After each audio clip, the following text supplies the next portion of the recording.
मूर्ख ऊंट की कहानी। एक घना जंगल था जहाँ एक खतरनाक शेर रहता था। कौवा, सियार और चीता उसके सेवक के रूप में हमेशा उसके साथ रहते थे।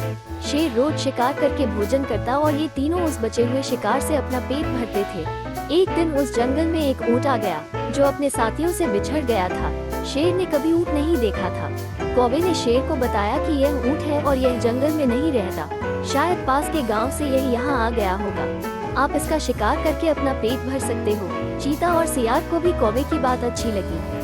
तीनों की बात सुनकर शेर ने कहा कि नहीं, ये हमारा मेहमान है, मैं इसका शिकार नहीं करूँगा। शेर ऊंट के पास गया और ऊंट ने उसे सारी बात बताई कि वो किस प्रकार अपने साथियों से बिछड़कर जंगल में पहुंचा। शेर को उस कमजोर ऊंट पर दया आई और उससे कहा कि आप हमारे मेहमान हैं, आप इस जंगल में ही रहेंगे। कौवा, चीता और सियार इस बात को सुनकर मन ही मन ऊंट को कोसने लगे। ऊंट ने शेर की बात मान ली और जंगल में ही रहने लगा। जल्दी ही जंगल की घास और हरी पत्तियां खाकर वो तंदुरुस्त हो गया। इस बीच एक दिन शेर की जंगली हाथी से लड़ाई हो गई और शेर बुरी तरह से घायल हो गया। वो कई दिन तक शिकार पर नहीं जा सका। शिकार न करने पर शेर और उस पर निर्भर कौवा, चीता व सियार कमजोर होने लगे। जब कई दिनों तक उन्हें कुछ भी खाने को नहीं मिला तो सियार ने शेर से कहा कि महाराज, आप बहुत कमजोर हो गए हैं और अगर आपने शिकार नहीं किया तो हालत और ज्यादा खराब हो सकती है। इस पर शेर ने कहा कि मैं इतना कमजोर हो गया हूँ कि अब कहीं भी जाकर शिकार नहीं कर सकता। अगर तुम लोग किसी जानवर को यहाँ लेकर आओ तो उसका शिकार करके मैं अपना और तुम तीनों का पेट भर। इतना सुनते ही सियार ने तपाक से कहा कि महाराज, अगर आप चाहें तो हम ऊंट को यहाँ लेकर आ सकते हैं, आप उसका शिकार कर लीजिए। शेर को ये सुनकर गुस्सा आ गया और बोला कि वो हमारा मेहमान है, उसका शिकार मैं कभी नहीं करूँगा।